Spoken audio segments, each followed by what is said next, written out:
Apabila Ramadan tiba, sambutlah dengan gembira. Bismillahirrahmanirrahim. Assalamualaikum warahmatullahi wabarakatuh. Apa khabar sahabat-sahabat yang sedang menonton? Apa khabar iman kita hari ini? Apa khabar puasa kita hari ini? Saya akan share tentang jari yang berbicara.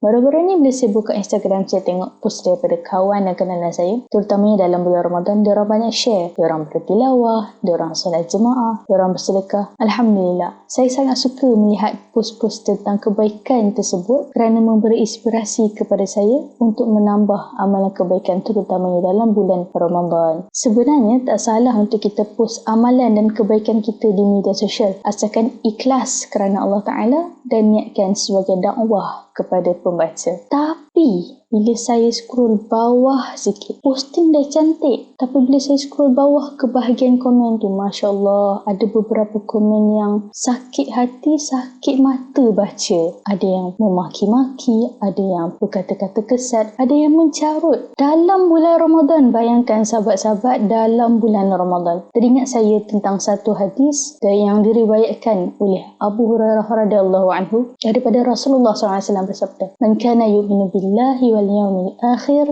falyaqul khairan aw liyasmut." Sesiapa yang beriman kepada Allah Subhanahu wa taala dan hari akhirat, hendaklah dia berkata yang baik atau diam. Jadi bila saya baca huraian hadis ni, kata-kata yang baik itu tak tertakluk hanya sekadar pada lisan, tapi juga pada perkataan yang kita tulis. Zaman sekarang, pada postingan yang kita post di media sosial. Ada satu lagi hadis yang saya baca tentang apabila tibanya bulan Ramadan, umat Islam digalakkan beradab dalam bulan Ramadan, dan antara adab tersebut adalah menjaga lisan dan juga anggota badan yang lain daripada maksiat kepada Allah Subhanahu Wa Taala. Jadi kalau kita rewind sikit, kita muhasabah balik, adakah komen-komen negatif di media sosial ni menggambarkan seruan dua hadis yang telah saya sebutkan tadi? Adakah komen-komen yang negatif ni termasuk dalam kata-kata baik yang dianjurkan untuk kita lakukan, terutamanya dalam bulan Ramadan? Jadi sebagai umat Islam yang cintakan Ramadan dan impikan untuk mendapat Lailatul Qadar, semestinya kita nak jauh daripada amalan-amalan yang mengurangkan pahala kita ni, terutamanya komen-komen negatif di media sosial. Soalannya, bagaimana? Saya akan kongsikan 3 langkah mudah untuk jauhkan diri daripada komen-komen negatif ni. Yang pertama adalah untuk tarik nafas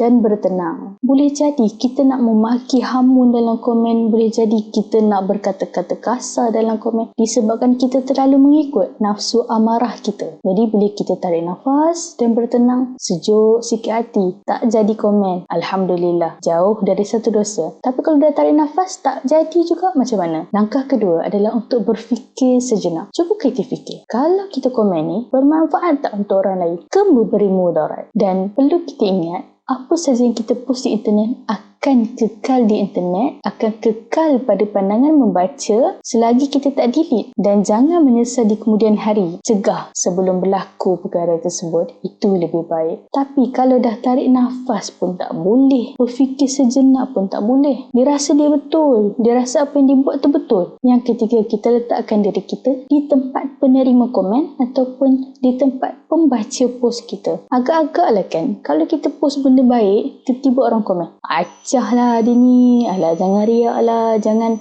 acah ahli syurga, kau ni apalah, mencarut. Agak-agak macam mana? Apa yang kita rasa? Kita rasa seronok ke? Mestilah kita tak rasa seronok kan? Jadi, sebelum kita komen perkara yang jahat-jahat ni kepada orang, cuba bayangkan kalau perkara itu berlaku kepada diri kita sendiri. Semestinya kita tak suka, kan? Jadi, janganlah kita buat perkara yang sama kepada orang lain. Jadi, kalau dah tiga langkah ni kita amalkan, insya-Allah jauh daripada komen-komen yang negatif. Banyakkan berdoa dan juga banyakkan beristighfar supaya dijauhkan daripada penyakit hati yang berbentuk hasad dengki dan juga ingin memaki-maki orang ni. Tapi macam mana pula kalau kita dah terkomen benda-benda yang jahat ni, benda-benda yang negatif ni? Baik, kalau berpeluang untuk minta maaf secara direct kepada orang tersebut, minta minta maaf, kemudian kita delete. Ada orang cakap dekat saya komen macam tu sebab saya nak tegur, dia ada salah dekat situ, dia ada salah dekat sini.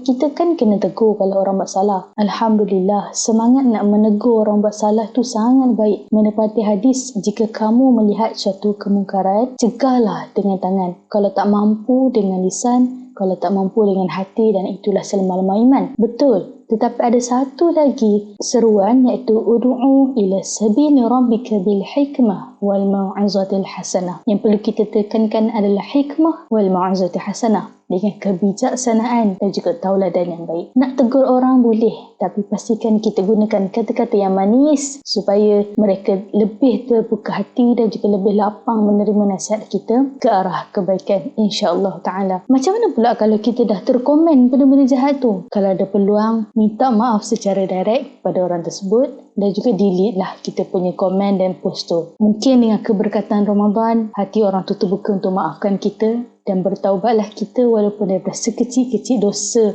yang kita lakukan, mungkin tanpa sengaja, mungkin dengan sengaja. Wallahu a'lam. Semoga kita dipertemukan dengan Lailatul Qadar, insya-Allah, dan semoga panjang umur, murah rezeki untuk kita bertemu dengan Ramadan yang akan datang. Wabillahi taufiq wal hidayah. Wassalamualaikum warahmatullahi wabarakatuh.